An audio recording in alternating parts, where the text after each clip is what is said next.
नमस्कार दोस्तों, आज की सबसे बड़ी खबर। ईरान ने एक बार फिर से अमेरिका को सीधी चेतावनी दी है।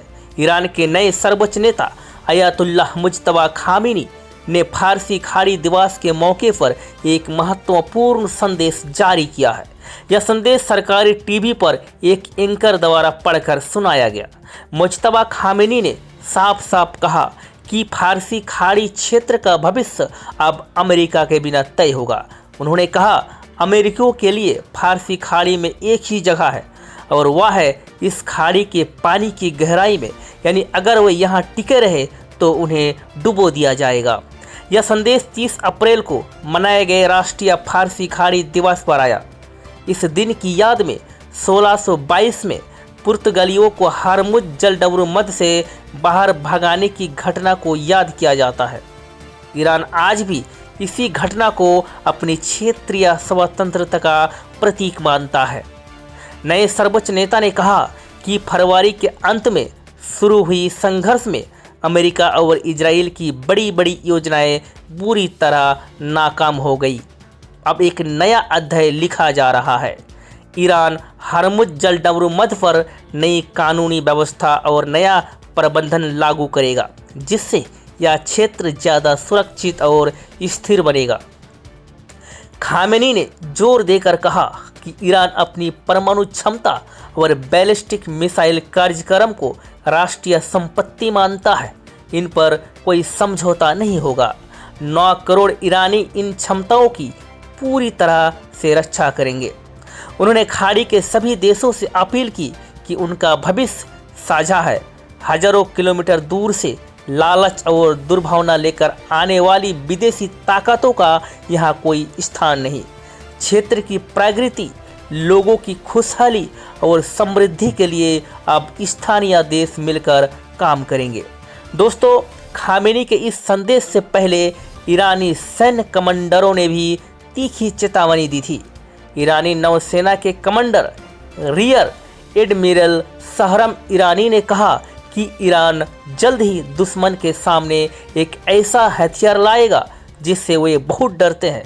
उन्होंने मजाक में कहा, यह हथियार उनके बिल्कुल करीब है, मुझे डर है कि उन्हें हार्ट अटैक ना हो जाए।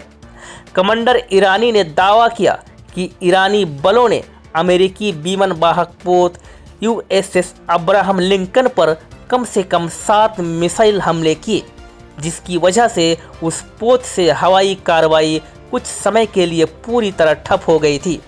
उन्होंने चेतावनी दी कि अगर अमेरिका फिर आक्रामक हुआ तो सबसे पहला निशाना वही विमान वाहक पोत होगा।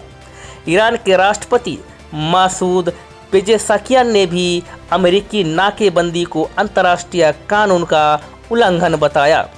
उन्होंने कहा कि यह नाकेबंदी समुद्री लुटेरों जैसा व्यवहार है और यह पूरी तरह असफल होने वाली है।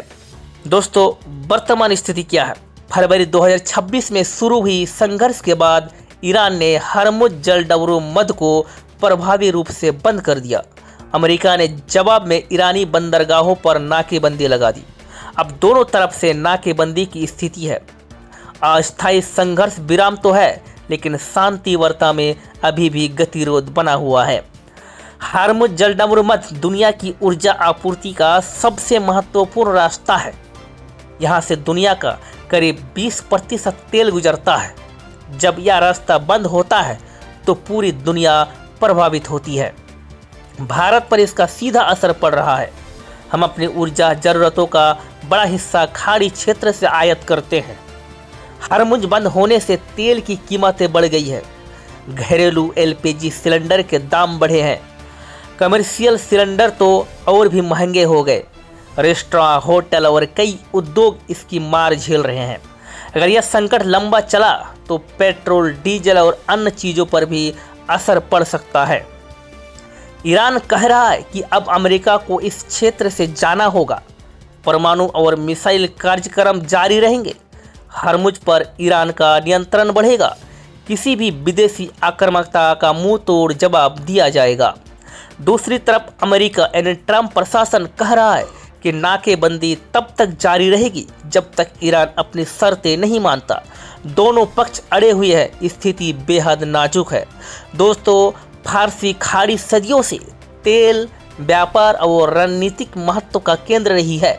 कई साम्राज्यों ने यहाँ कब्जा जमाने की कोशिश की, लेकिन ईरान हमेशा इसे अपनी संप्रभुता का हिस्सा मानता रहा। आज फिर वही पुरानी लड़ाई नए रूप में दिख रही है।